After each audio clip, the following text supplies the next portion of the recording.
Hello student, कैसे हैं आप लोग। आज हम स्टार्ट करेंगे नेक्स्ट टॉपिक जो है वो है काइनेटिक एनर्जी। ठीक है, काइनेटिक एनर्जी इसे बोलते हैं केई। इसका फार्मूला होता है हाफ एम वी का स्क्वायर। और दूसरी है पोटेंशियल एनर्जी, इसे बोलते हैं पीई, पोटेंशियल एनर्जी। इसको लिखते हैं स्थितिज ऊर्जा, स्थितिज ऊर्जा, इसको गतिज ऊर्जा।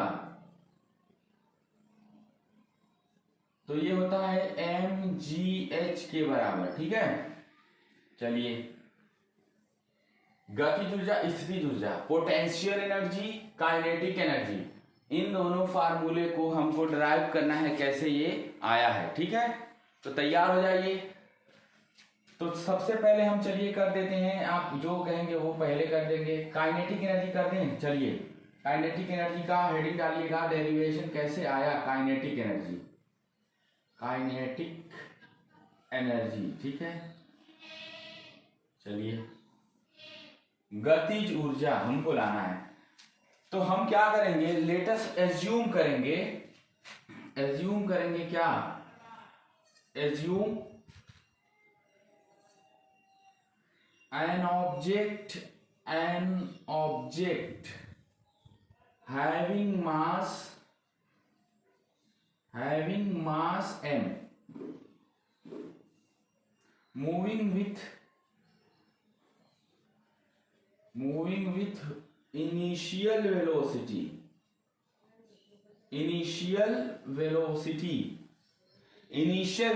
u से मूव कर रहा है। ठीक है, and force applied on the body, force applied on the body in the direction of displacement s,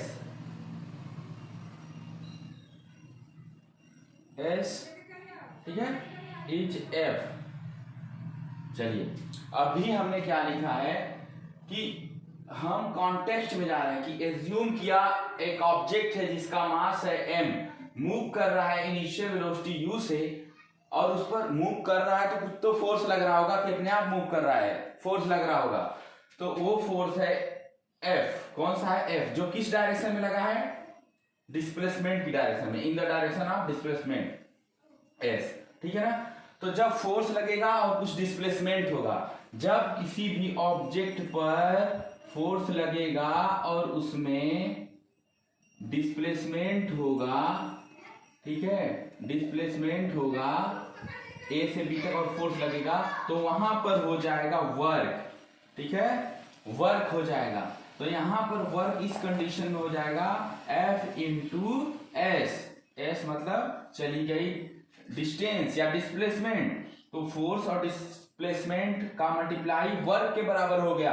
तो यहाँ पर एक वर्क का फार्मूला जो हमने कल पहले ही बताया था वो ये इस तरीके से जनरेट हुआ। चलिए, एक चीज हो गया। लेकिन आप जानते हैं इक्वेशन ऑफ मोशन का थर्ड इक्वेशन है, जो थर्ड इक्वेशन है वो क्या है, पहले ही बताया जा चुका है मोशन में, मोशन वाले चैप्टर में, कि v स्क्वायर बराबर u स्क्वायर प्लस 2as। ठीक है ना, v square equal to u square plus 2as। और यहां पर a क्या है, a है यूनिफॉर्म एक्सीलरेशन, यूनिफॉर्म एक्सीलरेशन।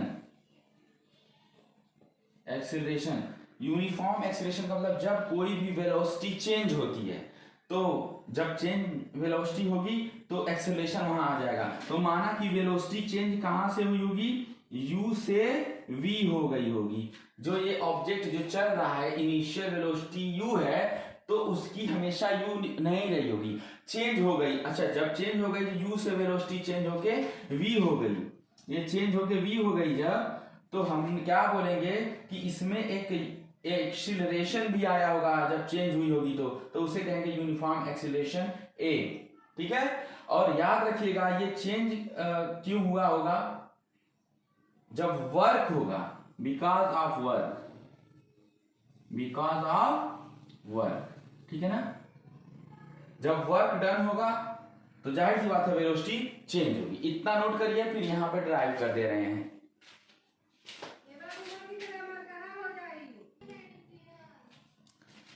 ठीक है, ये आपने कर लिया होगा। तो देखिए थर्ड इक्वेशन जो है v square equal to u square plus 2as है। तो हमें s अगर हम निकालना चाहें तो क्या आ जाएगा, सिर्फ s की वैल्यू, s को यहीं रहने दो, तो ये हो जाएगा v स्क्वायर, ये u स्क्वायर बराबर के इस साइड जाएगा तो माइनस यू स्क्वायर, और ये अपॉन में हो जाएगा 2a, क्या हो जाएगा 2a इक्वल टू हो जाएगा आपका s। ठीक है, ये पक्षांतर करके निकाल लेंगे। ठीक है, तो ये एक इक्वेशन बन गया। चलिए ये इक्वेशन हो गया आपका सेकेंड, और तब ये हो गया फर्स्ट। सेकेंड से s की वैल्यू इक्वेशन फर्स्ट में रख दिया जाए अगर, तो क्या होगा, चलिए फर्स्ट में रखिए। और एक बात आप जानते हैं कि f इक्वल टू होता है m इंटू a, होता है ना। तो यहां पर हम इक्वेशन फर्स्ट में वैल्यू रखेंगे सेकेंड इक्वेशन की। तो पहला इक्वेशन है w equal to f, f की जगह हम रख सकते हैं m इंटू a, और इंटू s की जगह रख सकते हैं v का स्क्वायर माइनस u का स्क्वायर अपॉन 2a। a से कट गया है, कैंसिल हो गया, s की जगह है v square minus upon 2a। चलिए तो ये w क्या हो जाएगा,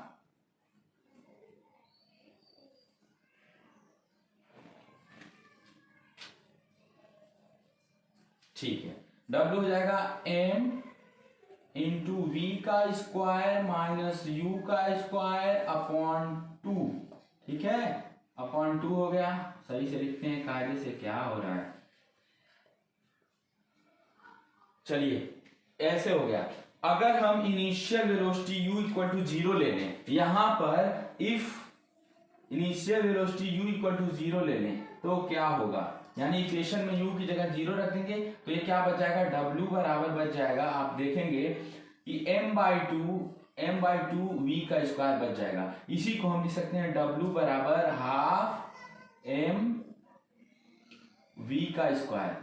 ठीक है ना, और यही वर्क डन है। और वर्क डन किसके बराबर होता है, चेंज इन काइनेटिक एनर्जी के। एक चीज आप याद रखिएगा, वर्क डन किसके बराबर होता है, यहां पर मैं लिख दूं, ये जो वर्क डन है, work done is equal to होता है change in kinetic energy, change in kinetic energy.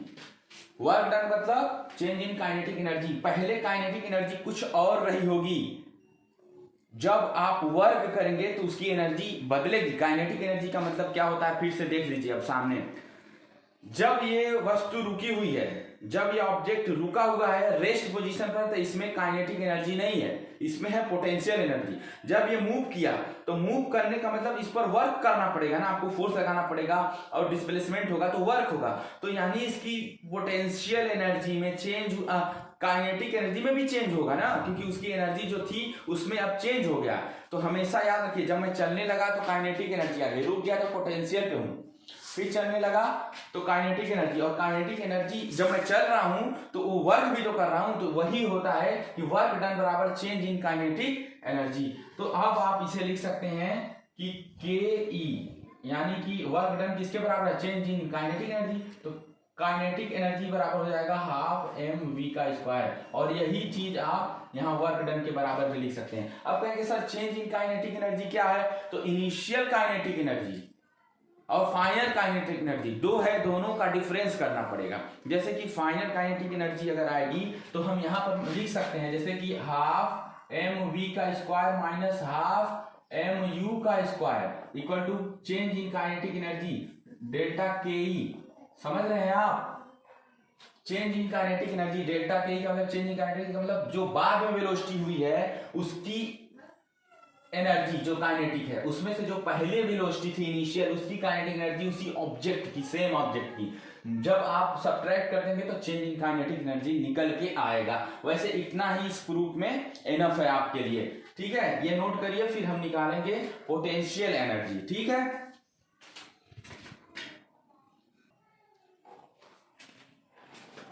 ठीक है, ये हो गया होगा। तो चलिए इसको हम मिटा दे रहे हैं। यहाँ पर एक चीज सुनिएगा आप लोग, काइनेटिक एनर्जी का एग्जाम्पल क्या हो सकता है, जैसे एक चलता हुआ ट्रक किसी और ट्रक को पुश कर सकता है, धक्का दे सकता है। क्यों? क्योंकि उसमें काइनेटिक एनर्जी है। रुका हुआ ट्रक किसी को धक्का नहीं दे सकता। बंदूक से जब गोली चलती है, बंदूक से जब यहाँ गोली चलेगी इस तरीके से, जो भी है मान लो, चलो जी कैसे हो गया, ठीक है, यहां से जब गोली चलती है तो ये किसी भी वुड को अंदर तक थोड़ा क्या कर सकती है, भेज सकती है। तो इसमें कौन सी एनर्जी है? Kinetic energy. आप mv का स्क्वायर कहोगे कैसे? इसका मास होगा बुलेट का कुछ, मास ऑफ बुलेट कुछ होगा, फिर v क्या है, वेलोसिटी ऑफ बुलेट होगी, इसकी जो स्पीड होगी मतलब वेलोसिटी जो होगी मीटर पर सेकंड का में, तो इन्हीं से ना पता चलेगा कि कितनी इसकी वेलोसिटी है, कितना मास है, उस हिसाब से इसकी काइनेटिक एनर्जी हो जाएगी। और ये किसी को जाकर लगती है जब गोली, तो आप समझ गए होंगे क्या है, ठीक है। चलो ठीक है फिर। अच्छा, बॉल जो है, बॉल जब हम फेंकते हैं तो उसमें भी काइनेटिक एनर्जी होती है, उसका कुछ मास है, ठीक है, उसमें कुछ वेलोसिटी है। चलिए ठीक है, वो स्टंप को तभी तो उखाड़ देती है, एनर्जी नहीं रहेगा कैसे करेगी। अब हम आते हैं पोटेंशियल एनर्जी पर, ठीक है। पोटेंशियल एनर्जी, पोटेंशियल एनर्जी, चलिए पोटेंशियल एनर्जी ये बॉडी में रुकी हुई एनर्जी होती है, किसी भी बॉडी में, किसी भी ऑब्जेक्ट में रुकी हुई एनर्जी होती है पोटेंशियल एनर्जी, एब्जॉर्ब होती है, ठीक है। इसे कहते हैं स्थितिज ऊर्जा, स्थितिज ऊर्जा, ठीक है। ये किसकी वजह से होती है? कि पोजीशन की वजह से होती है, बिकॉज ऑफ द ऑब्जेक्ट की जो पोजीशन है ना, पोजीशन के कारण होती है। वो कौन सी पोजीशन में है, हालांकि इसमें एच आ जाता है बाद में। चलिए बताते हैं क्या है। एक सरफेस है, सरफेस, ठीक है, चलिए अर्थ सरफेस है, अर्थ सरफेस है, और अर्थ सरफेस पर एक बॉल रखी हुई है, ठीक है, जिसका मास है, मास ऑफ द बॉल, यहां पर मास ऑफ दी बॉल क्या है जी, m है, ठीक है ना। लेकिन ये पोजीशन ए पर है, इसे हमें उठा करके लेकर के जाना है पोजीशन बी पर। तो ये ए से बी तक लेके जाओगे, अगर हम लेकर जाएंगे ए से बी तक, तो क्या करना पड़ेगा? वर्क करना पड़ेगा, वर्क करना पड़ेगा। तो ए से बी तक इसके बीच की जो दूरी है ना, इसको हमने कह दिया ये हाइट है। क्या है ये? हाइट, ठीक है, हाइट है। चलिए, और हॉरिजॉन्टल में जब हम लेते हैं दूरी ए से बी तक, तो उसे हम डिस्टेंस कह देते हैं, डिस्टेंस या डिस्प्लेसमेंट, जो भी कह सकते हो। डिस्प्लेसमेंट तब कहते हैं जब डायरेक्शन दिया हो, बस इतना समझ लो। लेकिन ये ऊंचाई है, तो हमने, हालांकि ये भी एक डिस्टेंस ही है, लेकिन अपवर्ड या डाउनवर्ड को हम हाइट से लेते हैं तो ज्यादा अच्छे से समझ आता। अपवर्ड है कोई चीज, ऊपर की डायरेक्शन में, वर्टिकल डायरेक्शन में, ऊर्ध्वाधर डायरेक्शन में है, दिशा में है, तो एच मान लीजिए, ठीक है। तो यहां से जब वो पोजीशन ए पर थी बॉल, तो इसको उठाकर मुझे एच ऊंचाई पर करना पड़ा। इसी को पकड़ लो, यहां पर है, इसे उठाकर यहां करा, तो एच हाइट आया ना, ये ऑब्जेक्ट यहां से यहां तक। और एक बात है, इसका कुछ मास है, तो मास क्या है? एम है। चलिए ठीक है, तो हमको वर्क क्या करना पड़ेगा? तो वर्क डन आप जानते हैं, वर्क डन किसके बराबर होता है? वर्क डन इक्वल टू होता है फोर्स इनटू डिस्टेंस या डिस्प्लेसमेंट।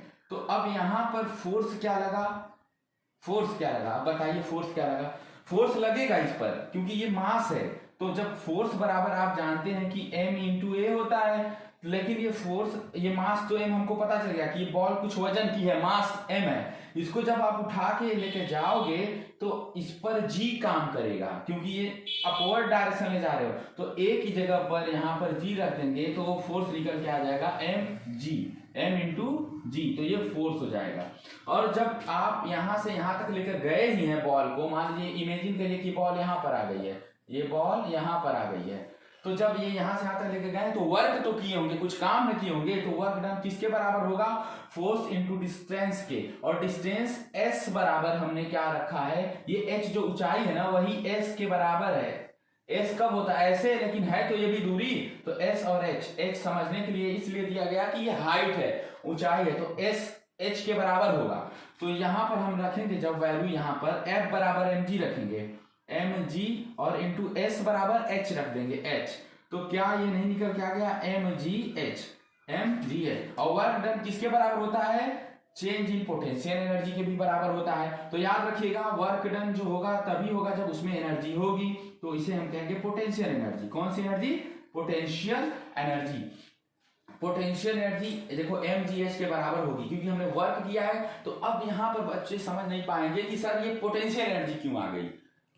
देखो जब यहां से आप B तक लेकर गए हो तो यहाँ पर ये रुका हुआ है, अभी छोड़े नहीं हो इसको, ये यहाँ पर लेके गए हो, जैसे मैं यहां से लेकर गया और यहाँ पर कर दिया इसको, तो पहले यहाँ पर था, इसकी पोटेंशियल एनर्जी कम थी। जब ऊंचाई बढ़ती है, याद रखिए ये ऊंचाई जब बढ़ेगी तो पोटेंशियल एनर्जी भी बढ़ेगी, क्योंकि पोटेंशियल एनर्जी ठीक है डायरेक्टली प्रोपोर्शनल टू h होता है। जितनी पोटेंशियल एनर्जी ज्यादा, जितनी भी हाइट ज्यादा उतनी पोटेंशियल एनर्जी ज्यादा, इसलिए ये अभी रुकी हुई है। जबकि जो हम इससे पहले एग्जांपल ले रहे थे वो चलती हुई ऑब्जेक्ट की का एग्जांपल था, चलती हुई ऑब्जेक्ट पर काइनेटिक एनर्जी रहती है, और जबकि पोटेंशियल एनर्जी रुके हुए ऑब्जेक्ट पर रहती है। हाँ हाइट हो गई है, चेंज हुआ है, चेंज तो हुआ है हाइट का, पोजीशन का चेंज हुआ है, पोजीशन का, इसलिए ये पोटेंशियल एनर्जी भी चेंज हुई है, तो वर्क डन हुआ है, यानी वर्क डन। और इसमें mgh होता है, g क्या है 9.8 मीटर पर सेकंड स्क्वायर। तो इस तरीके से ये दोनों टॉपिक क्लियर है।